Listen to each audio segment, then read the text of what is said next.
Welcome to the Rim Break Rodeo. We hope this video helps. You're starting by making sure removal won't cost you files.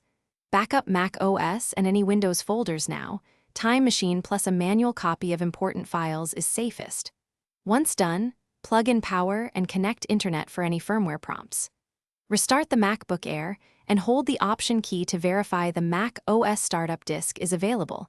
This confirms Boot Camp won't be needed to boot later. Make sure you know the Boot Camp partition size so you can identify it in Disk Utility.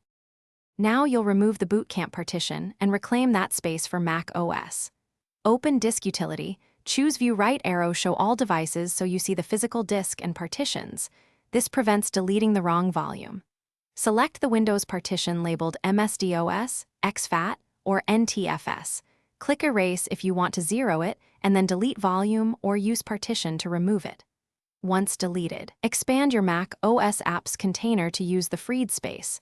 The GUI will guide Finish by restarting into Mac OS and verifying a normal boot, and that storage reflects the reclaimed space. Make sure Boot Camp Assistant no longer lists a Windows partition.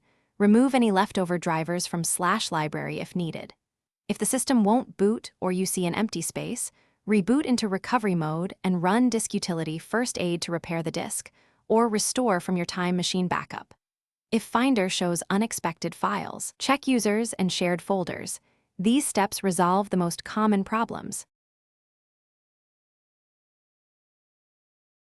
Thanks for watching. Consider subscribing if we helped you.